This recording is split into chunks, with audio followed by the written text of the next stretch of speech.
Seigneur Jésus, Dieu notre Père, nous te bénissons, nous te rendons grâce et nous élevons ton nom. Nous voulons te remercier, Seigneur, de tout notre cœur, de voir que tu nous as rassemblés en ces lieux, afin de recevoir ta pensée et ton programme, ô Dieu. Afin que tu puisses établir dans notre cœur ton royaume, ô Dieu, et que tu nous élèves à ta hauteur, ô Seigneur. Voici mon frère et ma soeur qui est venu ici, ô Dieu. Il n'est pas venu pour rencontrer un homme parce que l'homme n'a rien. Et toi, tu as dit, Seigneur, au temps de la fin, auquel on ne dira à l'autre, viens connaître Dieu. Et toi, tu te réveilles à toi. Viens, Seigneur, utilise ma bouche et mon corps, ô Dieu, pour la gloire de ton Seigneur. Utilise mon frère aussi pour l'entendement de la parole. Chasse la confusion, Seigneur. Et que Jésus-Christ ressuscité doit puisse être vu encore une fois dans les cœurs de chacun. J'abandonne ce moment. Je te prie, ô Dieu, alors que ta parole va sortir. Que les bénédictions consacrées qui accompagnent la parole puissent venir, Seigneur, rencontrer chaque maison, guérir les malades, délivrer les captifs, ô Dieu, affermir le peuple, alors que nous abandonnons ces moments entre tes mains, au nom du Seigneur Jésus-Christ. Amen. Alors que nous sommes debout, nous allons lire une portion de l'Écriture. Nous allons ouvrir nos Bibles dans Proverbe 25.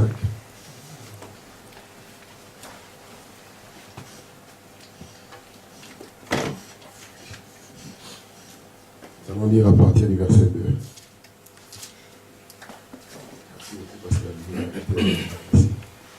Proverbe 25, nous commencerons le verset 2 et nous lirons le verset 3.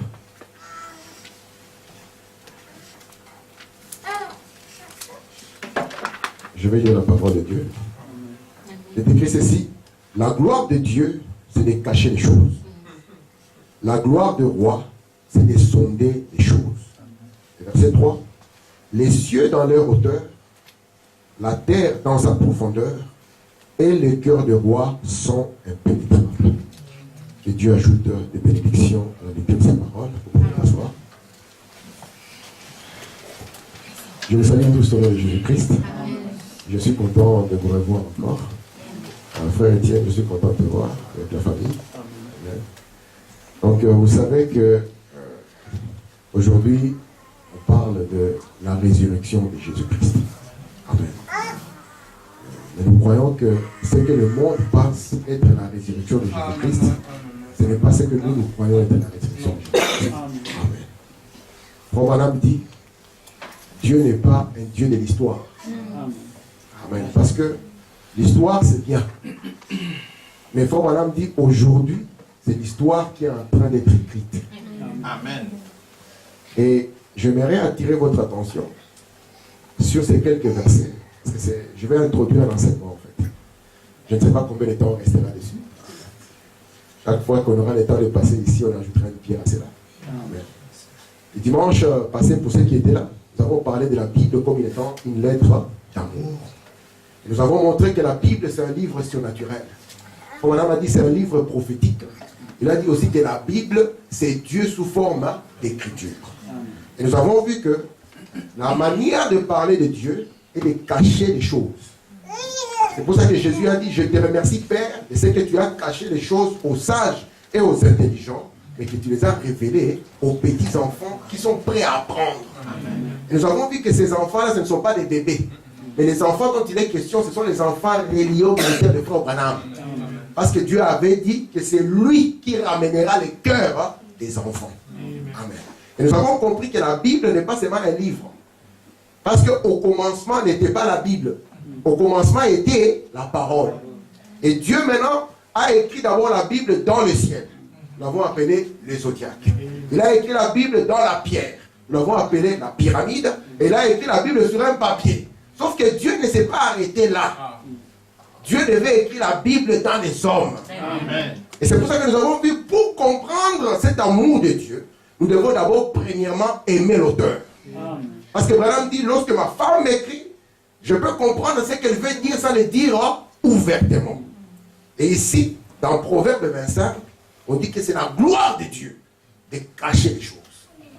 Parce que Dieu ne montre pas tout ce qu'il a à quiconque. Il cache les choses. Mais la gloire des rois, c'est de sonder les choses.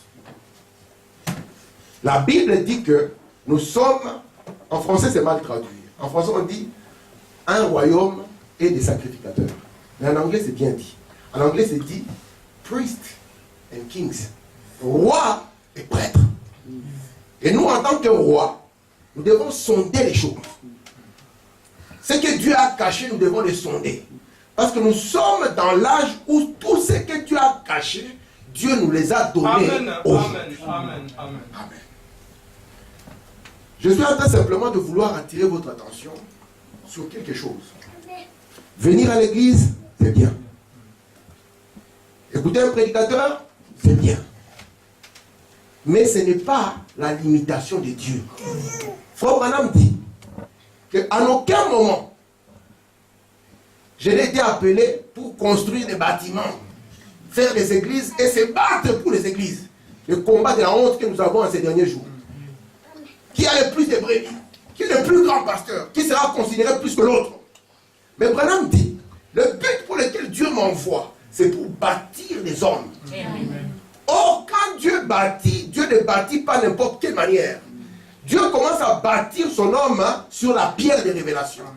C'est pour ça que Jésus a dit que c'est sur cette pierre que moi, Jésus, je bâtirai mon église. Amen. Et Branham dit que pour vous les croyants, la révélation par l'esprit, pas la révélation par le pasteur, la révélation par l'esprit est une chose d'une importance capitale. La révélation est pour vous un fait plus déterminant que vous pouvez même le penser. Ça dépasse l'argent. Frère dit, ça dépasse le mariage. Ma femme, elle sera comment? Ça dépasse ça. J'espère que tu n'es pas épargné. Oh, mais ma femme, ils seront comment? Ça dépasse ça. La révélation est quelque chose de très grand. Et Frère Branham dit que lorsque vous avez la révélation, vous êtes heureux. Il n'a pas dit lorsque vous avez l'argent. Lorsque vous avez la révélation, vous êtes heureux. C'est pour ça que Jésus a dit, tu es heureux, Simon Pierre, fils de Jonas. Car ce n'est pas le pasteur, ni le conseil des diacres qui t'ont enseigné ceci, mais c'est le Père l'Esprit qui est dans les cieux, qui t'a révélé ceci. Amen. Que Jésus était le Christ. Amen. Merci Seigneur. Donc aujourd'hui, le petit message que je vais apporter, c'est une introduction sur l'enseignement. Je l'ai intitulé l'Apocalypse, le livre des symboles. Vous comprenez ça? L'Apocalypse, le livre des symboles. Donc si vous arrivez un jour de prendre votre livre, de commencer à lire les livres d'Apocalypse, sachez que du premier chapitre jusqu'au dernier chapitre, c'est le 22e, hein? Même si nous croyons au 23e chapitre de l'Apocalypse. Amen. Amen. Sachez que tout ce que vous allez lire n'est que symbole après symbole.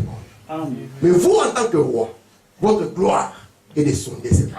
Amen. Parce que lorsque vous sondez cela, comme le frère l'a chanté, vous y trouvez les éléments, la partie mystérieuse de la justification, la partie mystérieuse de la sanctification, la partie mystérieuse du baptême de l'Esprit, la partie mystérieuse du Saint-Esprit. Amen. Amen. Merci mon Dieu. Est-ce que vous aimez Frère Branham? Amen. Parce que si vous n'aimez pas Frère Branham, moi je ne peux pas prêcher. C'est pas pareil. On aime Jésus. C'est bien d'aimer Jésus. Mais Paul a dit, Timothée mon fils, n'aie pas peur, n'aie même pas honte de parler aux gens de Jésus-Christ et de moi Paul. Amen. Parce que le seul moyen que toi tu as connu Jésus, c'est au travers de moi. Amen. Amen. Parce que la Bible dit ceci, il n'y a qu'un seul médiateur entre Dieu et les hommes, à savoir qui? Jésus-Christ homme.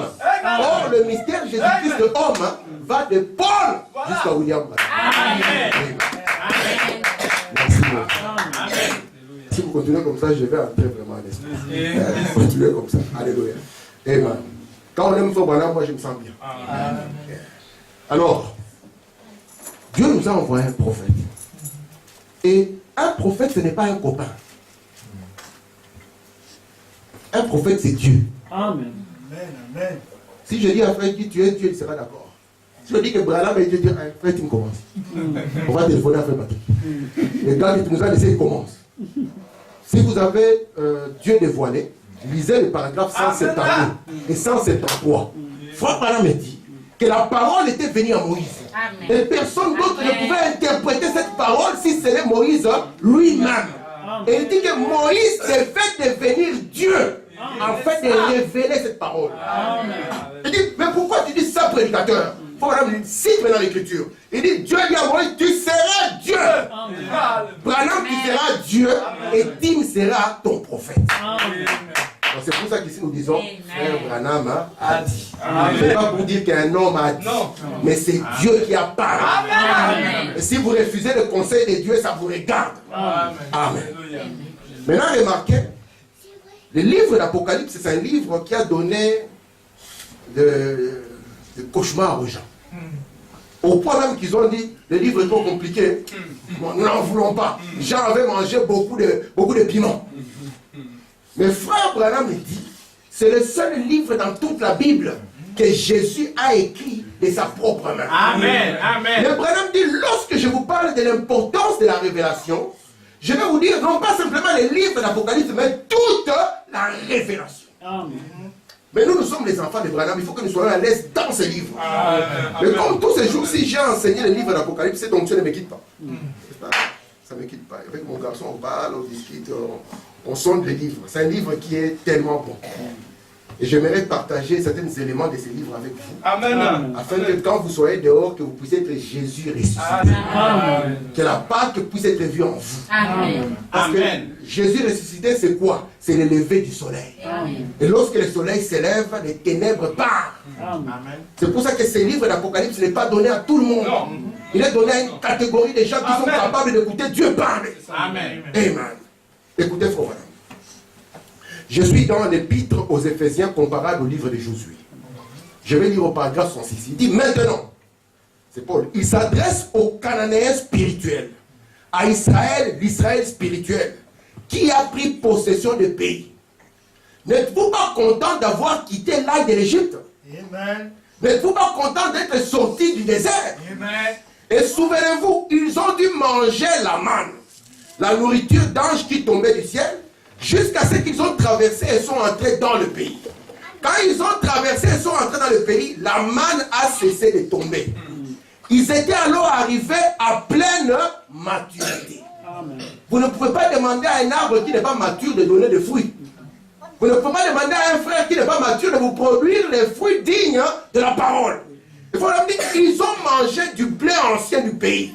Maintenant, vous n'êtes plus des bébés. Parce que les bébés, c'est l'âge pentecôtiste. Et frère, madame, Dieu lui a dit qu'on ne peut pas enseigner les choses profondes aux bébés. Et que vous ne désirez plus du lait pur de l'évangile. Parmi les 4 êtres vivants, j'ai des tableaux ici. Ils sont là, merci beaucoup.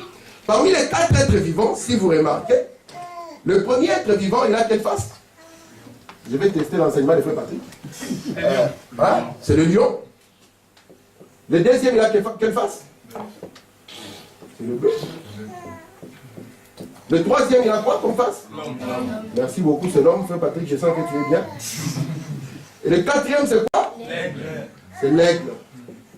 Si vous remarquez, parmi les 4 êtres vivants ici, le lion, quand il est petit, il boit du lait.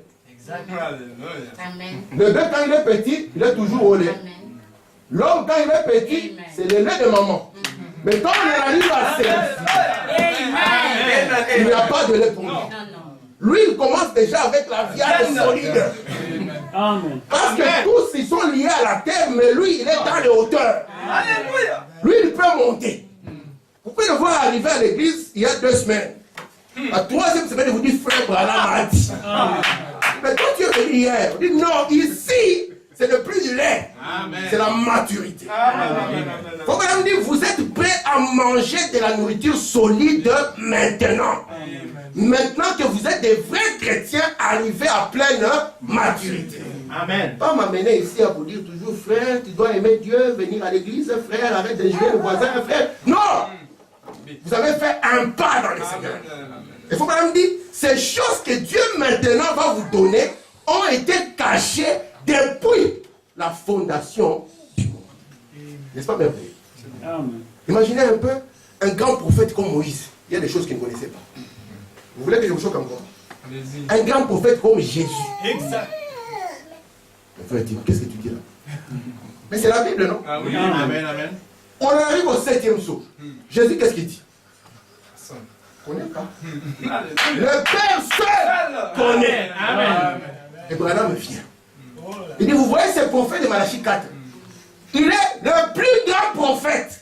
Depuis Enoch jusqu'à nos jours. Il n'a pas dit depuis Enoch, attendez d'abord au temps de Jésus. Non, il a dit depuis Enoch jusqu'à nos jours. C'est pour ça que Branham n'avait pas honte de vous dire que Jésus-Christ, dans mon ministère, a eu plus de succès que ceux qui avaient là-bas. Amen. C'est pour ça que je vais vous attacher à Frère Branham. Amen. Les yeux.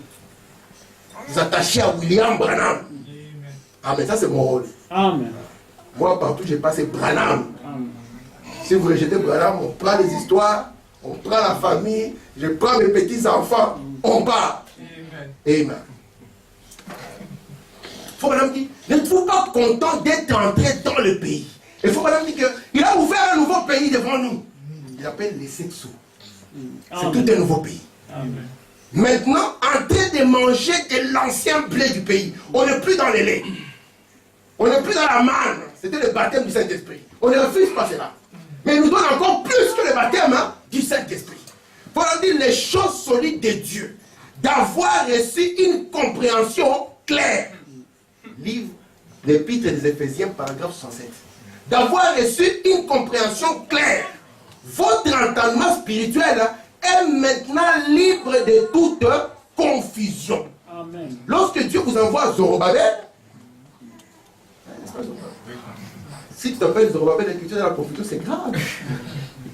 Parce que le vrai Zorobabel, c'est William Branham. Amen. Lorsqu'il apparaît, il chasse toute la confusion. Amen. C'est pour ça que lorsque vous venez dans ce message, frère, ne prenez pas les définitions de la parole que vous avez connues chez les catholiques, chez les protestants, chez les méthodistes. Avec Branham, c'est autre chose. Amen. Amen. Amen. Dieu bénisse. Lorsque la Bible est Bible, il n'y a pas de problème, frère. Je peux avoir ta Bible. J'en profite. Lorsque ce livre est là, il n'y a aucun souci. Jésus, quand il a pris ses livres, il faut Madame dire, il a lu la même ponctuation que nous lisons. Ésaïe 61. L'Esprit du Seigneur, l'Éternel, est sur moi. Tous les frères dans l'église disaient. Mais quand il a osé dire cette portion de l'écriture, il a commencé à interpréter. Cette portion de l'écriture que vous venez de lire est accomplie maintenant. La bagarre a commencé.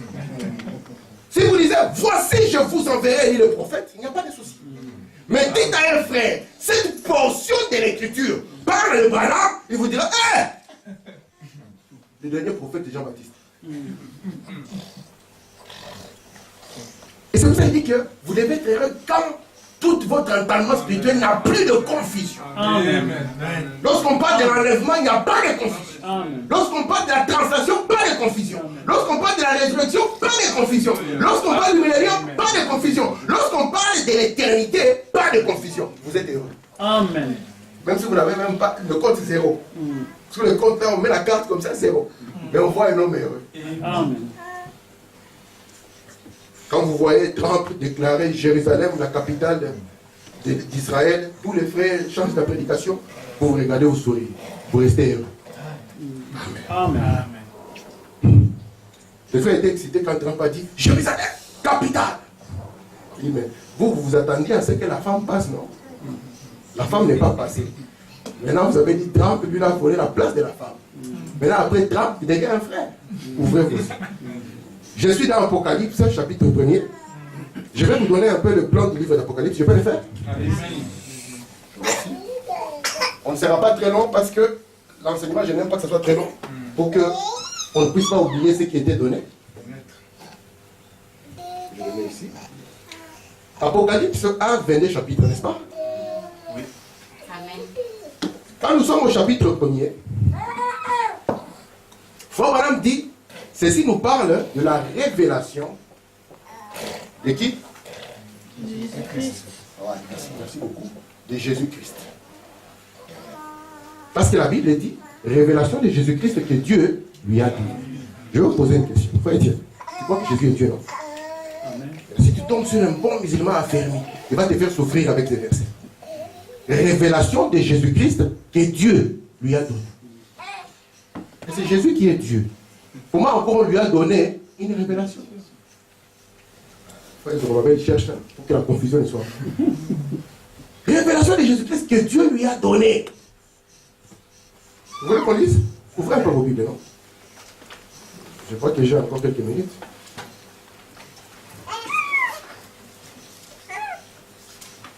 Je vais faire que prochainement, je vais amener un câble à connecter là. Si on connecte ici, ça va projeter. Oui. Ça va, je vais amener quelque chose pour connecter comme ça. On va projeter. Vous allez lire les citations en même temps que moi. J'aime ça. Moi, quand je lis les citations, parce qu'on dit que Frère Tim, il peut inventer des citations. Alors comme ça, je n'invente pas. On est là et tout le monde regarde. Regardez. Révélation de Jésus-Christ que Dieu lui a donné pour montrer à ses serviteurs les choses qui doivent arriver bientôt. Et qu'il a fait connaître par l'envoi de son ange à son serviteur Jean. Et heureusement que nous avons fait Branham, il a interprété. Amen. Jésus, quand il était dans sa chair, il ne connaissait pas toutes les choses. Il ne connaissait même pas le futur de l'Église. Il ne connaissait pas. Maintenant, Jésus a dit, je viens du Père et je retourne à qui? Qu'est-ce que signifie je viens du Père et je retourne au Père? Ce n'est pas je viens de chez le frère qui. Non, pas je viens de chez le Père. Non. Je viens du Père. Alléluia. Et venir du Père, c'est que de la colonne de feu, il est devenu chair. Amen. Et or, dans la position de la chair, la Bible dit que c'est une position plus basse même que les anges. Vous comprenez ça? Amen. Parce qu'il a accepté de prendre une position plus basse que les anges. Et dans cette position, parce que souvent les gens parlent seulement de la divinité de Jésus, ils oublient de parler de l'humanité de Jésus. Branham dit qu'il était 100% homme et 100% Dieu. Mais qu'est-ce qui était homme et qu'est-ce qui était Dieu? L'extérieur de Jésus était homme et son intérieur était Dieu. Parce que Dieu ne naît pas et Dieu ne meurt pas non plus. Amen. Gloire à Dieu. Amen. Maintenant, quand il va quitter cette position et revenir dans la position de la colonne de feu, il connaîtra l'avenir de son Église. Amen. Donc le chapitre 1er, c'est la révélation de Jésus-Christ. Vous êtes là? Amen. Si vous prenez les chapitres 2 et les chapitres 3, on va vous parler de la lettre à chaque âge de l'Église. Et c'est là où Frère Branham va nous dire que la première partie du livre d'Apocalypse, c'est cette partie ici, n'est-ce pas? Amen. Du chapitre 1er jusqu'au chapitre 3, cela concerne les âges de l'Église. Parce que quand vous ne comprenez pas ceci, la confusion sera sur vous. Le chapitre 1er jusqu'au chapitre 3, c'est quoi? Les âges de l'Église. Vous avez d'abord la révélation de Jésus-Christ. Il faut vraiment dire, le livre d'Apocalypse, ce n'est pas la biographie de Jésus. Enfin, docteur, c'est pas la biographie de Jésus. Parce que le Jésus qui est ici, qui paraît ici à Jean, ce n'est pas le Jésus qui a marché dans les rues de Galilée. Parce que quand Jean le voit, il voit cette gloire de sa personne. Les cheveux qui étaient noirs sont devenus les nœuds blancs. Les yeux qui pleuraient tous les jours sont devenus comme des flammes de feu. Il regarde cette gloire, de sorte même que lui tombe comme mort. Vous êtes avec moi? Et vous allez voir que les 7 gloires de Jésus-Christ seront révélées dans chaque âge de l'Église. Il vous dira, voici celui qui est comme ça. Voici celui. Parce que Jésus, quand il marchait sur la terre, il avait 7 étoiles dans la main. Maintenant, là, on le voit avec 7 étoiles dans sa main. Chapitre 1er, révélation de Jésus. Chapitre 2 au chapitre 3, les âges de l'Église. Vous êtes là? Amen. Le chapitre 4, Zorobabel prépare-toi. Au chapitre 4, verset 1er, la voix dit, Jean monte ici. Faut maintenant dire, ça typifie l'enlèvement de l'Église. Amen. Amen. Et quand il monte, Jean monte, n'est-ce pas? Qu'est-ce que Jean va voir? Il va voir un trône. Le chapitre 4. C'est un trône. Quand vous le regardez, il y a des éclairs et des tonnerres. Faut maintenant dire, lorsque vous voyez les éclairs et les tonnerres, c'est un trône de jugement. Il voit ici le trône de jugement. Vous savez que nous avons la photographie de ce trône? Amen. Amen. Ce message ici a été même confirmé scientifiquement. Amen. Nous avons la photographie de ça. Je vous la montrerai, on y arrivera. Le trône de jugement. D'accord? Vous voyez ici, nous arrivons au chapitre 5. Le chapitre 5, c'est ce que Branham va appeler la brèche. La brèche entre quoi et quoi? Entre les âges, vous voyez, et les sceaux. Et dans la brèche ici, selon la promesse, c'est là où devait se tenir le Rédempteur. Et c'est pour ça que l'appel sortira. Qui est digne? Qui est digne? L'appel de qui? L'appel aux parents rédempteurs. Est-ce que ça va? Alors, nous arrivons, je ne vais pas tout terminer, je ne vais pas terminer le plan. Je vais juste donner une partie du plan et puis je vais continuer. Le chapitre 6, jusqu'à ce que vous arrivez au chapitre 7, le chapitre 6 lui-même va contenir les 6 premiers sceaux. Les 6 premiers sceaux sont ici dans le chapitre 6. Regardez votre Bible, parce qu'il faut vraiment dire que la manière dont la Bible a été placée, cette manière-là, elle est inspirée. La manière dont on a placé chaque livre, c'est inspiré. Amen. Le chapitre 7, on nous parlera de qui ici? De 144 000. Amen. Le chapitre 8, le verset 1er, ça nous parlera du 7e sceau. Vous voyez un peu? C'est ici où il y a le silence. Merci. Alors, regardez un peu. Soyez un peu avec moi. Nous avons ici le message aux âges de l'Église. D'accord?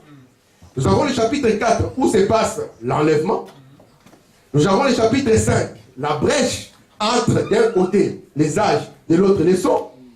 Et puis après, nous trouvons ici qu'entre le chapitre 6 et le chapitre 8, donc entre le 6e sceau et le 7e sceau, il y a une ouverture. Il y a Dieu qui indique les 144 000. Vous êtes là? Si vous prenez maintenant le chapitre 8, verset 2, jusqu'à ce que vous puissiez aller à la fin du chapitre 9, vous allez avoir vos 6 trompettes. D'accord? Jusqu'à la fin du chapitre 9, vous avez les 6 trompettes. Vous voyez comment la parole de Dieu, je vais m'arrêter au chapitre 11, et je vais continuer après du 11 jusqu'à 22. Regardez un peu. 8, 2, jusqu'à la fin du 9, vous avez les 6 trompettes. De manière que chapitre 10, ça sera encore une ouverture. Un élément est là, et vous verrez que la 7e trompette sera encore au chapitre 11. Est-ce que c'est clair là? Regardez les ouvertures que nous avons. La première ouverture, chapitre 5, une brèche entre les âges et les sceaux. Lorsqu'on arrive au sceau, on a 6 sceaux, une brèche. Le 7e sceau, on arrive aux trompettes, nous avons 6 trompettes, une brèche, la 7e trompette. Oh, merveille. La parole de Dieu, elle est profonde et elle est mathématiquement prouvable. N'est-ce pas, docteur? C'est ça. Mathématiquement prouvable. Regardez maintenant, est-ce que ça vous fait du bien ça? Très bien. Ah, moi ça me fait du bien. Quand je parle de ça, ça me fait du bien. Bah, moi ça me fait du bien. Ok, je vais vérifier ma femme si aussi elle se sent bien. Ok, regardez maintenant. Frère Branham dit, les livres d'Apocalypse, vous n'allez pas les trouver au début de la Bible. Est-ce qu'il est au début de la Bible? Il y a 2 livres qui sont faciles à repérer pour ceux qui ne lisent pas. Genèse et Apocalypse. Et ce sont les livres que les diables n'aiment pas. Parce que Genèse, c'est des livres sémences. Et l'Apocalypse, c'est des livres révélations. Donc toute sémence doit arriver à être révélée. Et elle est révélée lorsqu'elle arrive en maturité. N'est-ce pas? Genèse, chapitre sémence. Donc, chaque personne a la sémence qu'elle porte, elle ne pourra pas la cacher. À un moment, ça va arriver où cette sémence doit sortir. Et nous reconnaîtrons cet arbre par rapport à ses fruits. Un avocatier, même s'il fait des jeûnes et prières, il ne sera jamais mangué. Jamais. C'est vrai ça, non? Depuis qu'un avocatier, moi je vais prier, jeûner et tout ça et tout. Le pasteur vient m'imposer le... Tu resteras un avocatier. Amen. Amen. Mais il y a des faux avocatiers. Il fait semblant comme s'il est un avocatier, mais il est un avocatier bizarre. C'est pour ça qu'il faut vraiment parler de cet aigle qui est tombé dans la basse-cour. Comme un canard, il n'est pas un canard, comme un poulet, il n'est pas un poulet. Parce qu'il y a une autre sémence à l'intérieur. Et maintenant, regardez, le livre d'Apocalypse n'est pas au début de la Bible, il est à la fin. Il faut maintenant dire, lorsqu'on parle d'Apocalypse, on ne parle pas de malheur, on ne parle pas de catastrophe. Apocalypse signifie révélation. Amen. Et voilà montre que la révélation, c'est quelque chose qui arrive toujours à la fin. La révélation ne vient pas au début, il vient à la fin. C'est pourquoi? Si la révélation vient au début, les diables aussi sortent. Amen. Mais Dieu doit attendre d'abord que la chose se passe. Une fois que ça s'est passé, alors il peut en parler. Le diable ne peut plus le faire. C'est déjà passé. C'est l'histoire. Est-ce que vous comprenez ça? Amen. Ça, c'est la clé du message. Amen. Martin Luther, lorsqu'il était sur la terre, le messager qui était en Allemagne, il ne savait pas qu'il était messager. Ni lui, ni le diable, personne ne savait. Parce que si le diable savait que Martin était messager, il allait l'égorger. Même quand Jésus était sur la terre, le diable ne savait pas. Parfois, est-ce que c'est lui? Est-ce que ce n'est pas lui? Est-ce que c'est lui? Sinon, il allait dire, laissez Jésus tranquille. Il allait mettre des militaires romains pour protéger Jésus. Il faut les laisser mourir de vieillesse. Il ne faut pas les toucher. Mais comme le diable ne savait pas qui Jésus était, il pouvait venir avec ses pensées. Non, Jésus, tu ne dois pas mourir. Et il dit à Pierre, arrière de moi, Satan. Si tu dis à un frère comme ça, arrière de moi, Satan, le frère quitte l'église avec le groupe qu'il aime. Tout le monde part. Il dit, pasteur, tu vas prêcher à ta femme et à tes enfants, toi, tu vas voir. La révélation, c'est quelque chose qui vient. Je vous montrerai les triples ouvertures des sauts. Les triples, là. Je vais vous montrer 27 sauts. Tu es prêt? Amen. On va arriver à ça. 27 sauts.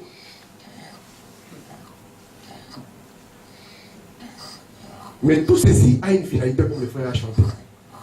Dieu nous révèle tout ceci afin que la divinité retourne dans l'ordre. Amen. La finalité de ça, c'est que tu deviennes Dieu. Parce que Jésus a pris ta place pour que tu sois quoi? La moitié d'un Dieu. Les trois quarts du Dieu. Jésus est devenu toi afin que toi tu deviennes lui. Amen. Il faut maintenant dire le mot révélation apocalypse, ça parle d'un dévoilement. On ne dévoile pas une œuvre quand on est en train de la faire, non. Il n'y a qu'au Congo on peut faire ça. Voilà, on va commencer un chantier. On dévoile déjà les chantiers. Les chantiers, après on aura. À Goma, là-bas, quand on était petit, Mobutu était venu pour inaugurer la poste qu'on devait construire là à côté de Sénégal. Jusqu'aujourd'hui, j'étais passé des années plus tard. J'ai trouvé la première pierre qui était déposée, c'était tout. La suite n'a jamais eu lieu.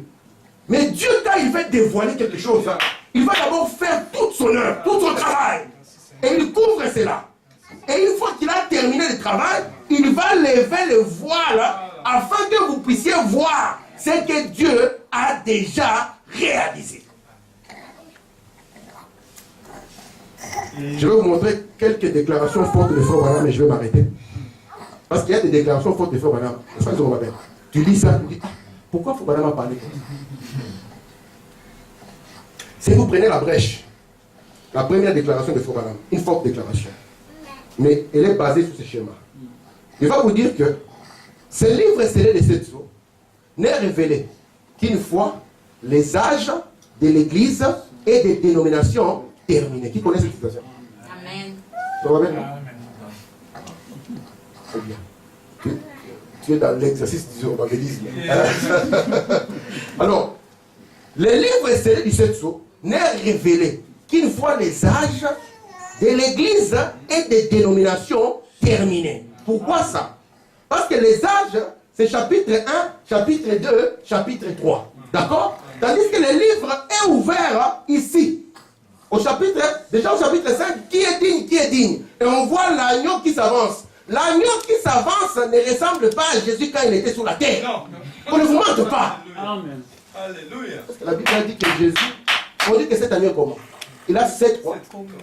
Il a 7 cornes et il a 7 yeux. Jésus, quand il était sur la terre, il avait 7 yeux. Jésus, quand il était sur la terre, il avait 7 cornes.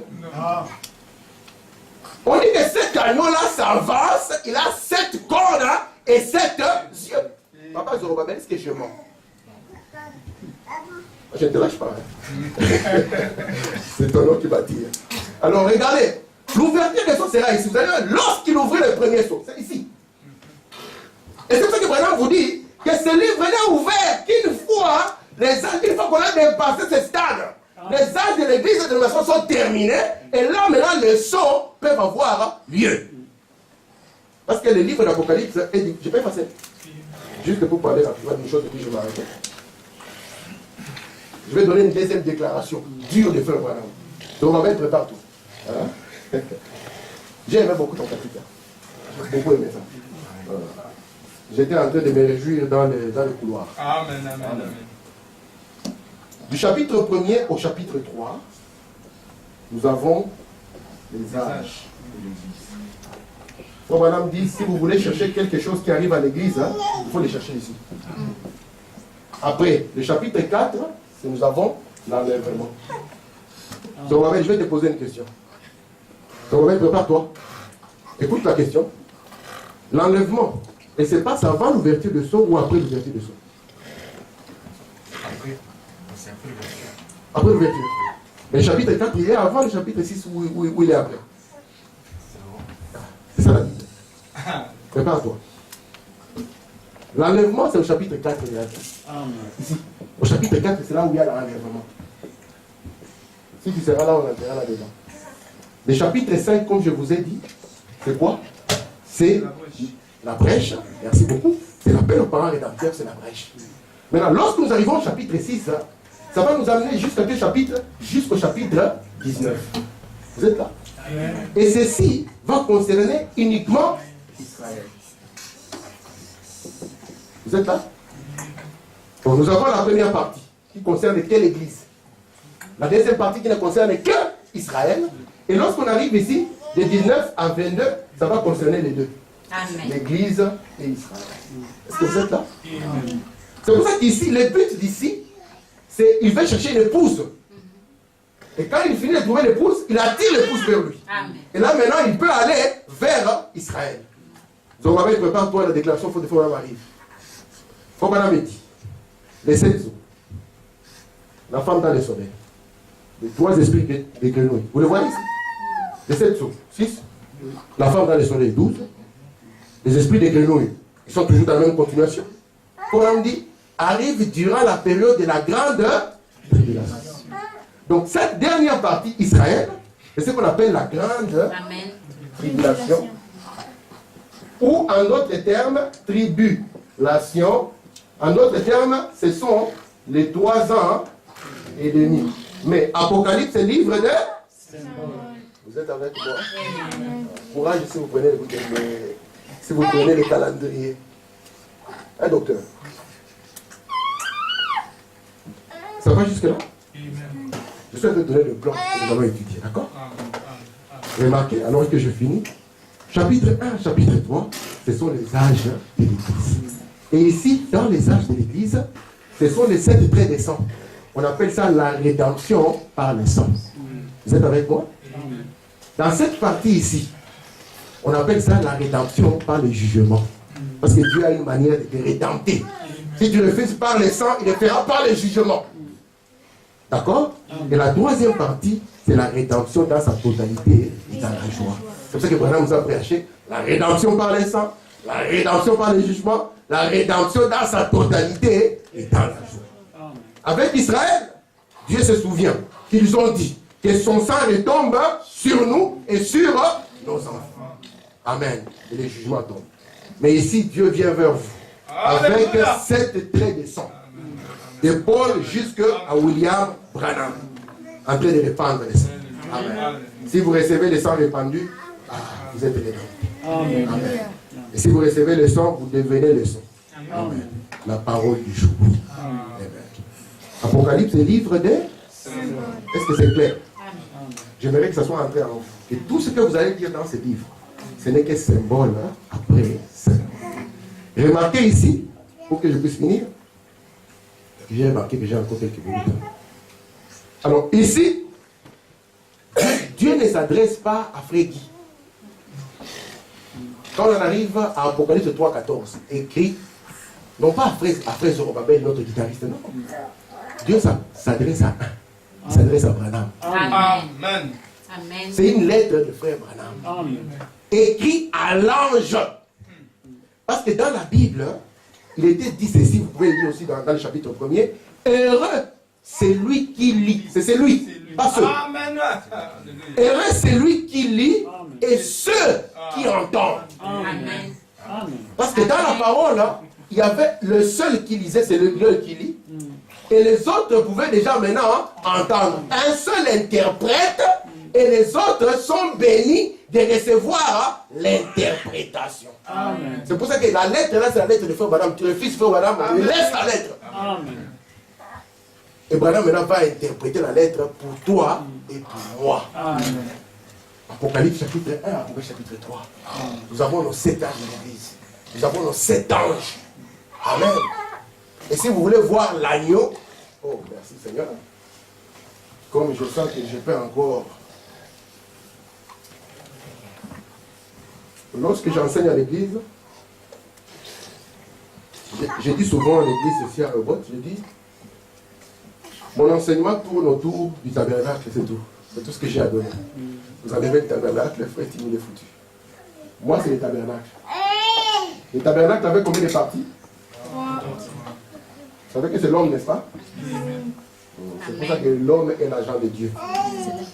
Si vous retirez l'homme, Dieu est foutu. Si on retire un frère Josquin au piano, Dieu ne sait plus jouer au piano. Si on arrache le tam-tam du docteur, Dieu ne sait plus jouer.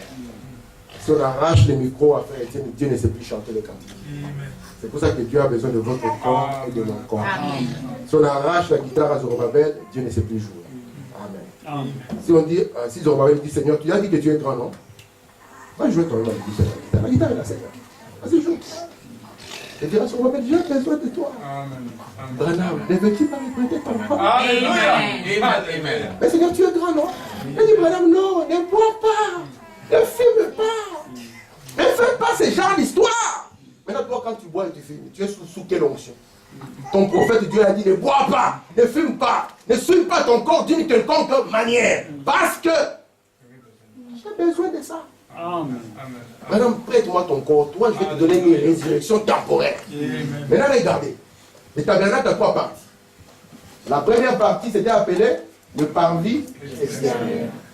La deuxième partie était appelée, il me semble que frère Patrick a fait du bon boulot ici. La troisième partie était appelée le lieu très saint. Vous voyez ça, non? Et chaque partie avait des éléments, des instruments qui caractérisaient cette partie. D'accord? Dans le parvis extérieur, il y avait 2 choses qui étaient des choses principales. Il y avait quoi? L'autel de sacrifice, n'est-ce pas? Et la cuve des reins. D'accord? Parce que chaque sacrificateur devait être lavé avant de pouvoir rentrer. Comme chaque croyant. Vous êtes un royaume des prêtres et des rois. Vous devez être lavé pour rentrer. Alors ici, il y avait quoi? Je termine vraiment. Il y avait les chandeliers d'un côté et il y avait la table de pain de proposition. D'accord? On avait notre table, on avait les 12 pains. Comme ça, quand nous prions, notre Père qui est aux cieux, donne-nous notre pain quotidien. Ça n'a rien à voir avec la semoule et le foufou. Ça a tout à voir avec l'âme. Parce qu'il y a 7 jours et chaque jour a son pain. Donc dites, Seigneur, donne-nous le message des frères Branham. C'est ça le pain du jour. D'accord? Et vous voyez que c'était le pain qui était toujours en rapport avec l'enseignement apostolique. Amen. Et quand on en arrive ici, maintenant, à cet endroit ici, il y avait ce qu'on appelait l'autel de parfum. Et ici, maintenant, il y avait l'arche de l'alliance. Et William Branham dit que chaque être humain, il vit dans une maison à 3 pièces. Il dit que même Dieu a vécu dans une maison à 3 pièces, à savoir le corps, l'esprit et l'âme de Jésus-Christ. Parce qu'en Jésus-Christ, il y avait Jésus. En Jésus, il y avait Jésus. Amen. Amen. En Jésus, il y avait Jésus, c'est ça. Alors regardez. Ceci, c'est pratiquement le livre d'Apocalypse. J'ai vu la vie en esprit, n'est-ce pas? Et puis Jean, parce que toute la révélation doit s'ouvrir. Ici, c'est le 7e saut. Cette partie, c'est le 7e saut. Je vous montrerai tout ça. Soyez patients, cette année. Ici, c'est les 4 premiers sauts. Le premier saut jusqu'au 4e saut. Déjà, je l'ai dit. D'accord? Ici, c'est la première venue de Jésus. Ici, c'est avant l'Apocalypse. La première venue de Jésus. Parce que quand Jésus est venu pour mourir, n'est-ce pas? Amen. Et quand il est mort, il a ouvert la deuxième partie, qui était les chandeliers. Et Jean, maintenant, parce que toute révélation doit venir d'abord par le 7e saut. C'est le 7e saut qui s'ouvre en premier et qui nous ouvre tout. Et c'est pour ça que lorsque le 7e saut s'ouvre, nous savons qui Dieu est. Quelle est sa nature? C'est par la divinité que nous pouvons tout voir. Lorsque nous n'avons pas la claire révélation de la divinité, c'est une confusion qui s'ajoutera à une autre. C'est pour ça que Jean dit que quand il était, je suis ravi au jour du Seigneur, Le jour du Seigneur, c'est le jour de sa venue. Le jour du glorieux repos. Vous voyez? Il faut vraiment que ici, c'est la chambre, le lieu de repos. Vous êtes avec moi? Amen. Regardez maintenant. Lorsque Jean arrive à cet endroit, dans le lieu très saint, il dit, j'entendis derrière moi une voix. Vous vous souvenez? Et lorsqu'il va entendre une voix derrière lui, qu'est-ce qu'il va faire? Il va se tourner. Il va se tourner. Et lorsque Jean se tourne, il va voir cette vision maintenant. Il va voir le lieu saint. Il va voir un qui marche au milieu. D'accord? Mais premièrement, il était à cet endroit. Amen. Je vais vous le montrer qu'il n'a vu que le tabernacle. Amen. Vous verrez après l'enlèvement, Jean regardera, il verra des gens ici. Qui sont tout au fond là-bas. Amen. Et il verra que c'est devenu comme du cristal. Parce qu'avant d'abord, il verra que ici on avait le feu de Dieu, le feu de la colonne de feu, n'est-ce pas? La colonne de feu résidait dans le lieu très saint. C'est la colonne de feu qui avait allumé les chandeliers, vous vous souvenez? Amen. Et les chandeliers s'est reflété dans les eaux. C'est pour ça que la Bible, vous verrez que j'ai vu de l'eau mélangée au feu. Comme madame dit, c'est cette chandelier qui s'est reflété là-bas. D'accord? Et quand Jean va venir, avant d'écrire tous les livres, il sera d'abord ici. Et il va se retourner. Et lorsqu'il se retourne, il va voir Jésus-Christ, non pas sous la forme d'un homme, mais sous la forme d'une femme. Il circulait au milieu de cette chandelier. Amen. Amen. Amen. Donc nous tous aussi, nous devons aller dans les lieux très saints. Et à partir du lieu très saint, nous allons décortiquer les lieux saints et nous allons décortiquer les parties extérieures. Est-ce que tout va bien? Amen. Que le Seigneur nous bénisse.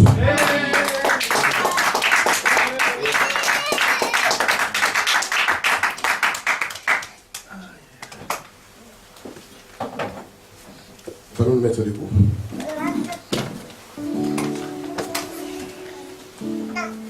Vous connaissez à Dieu sur la gloire?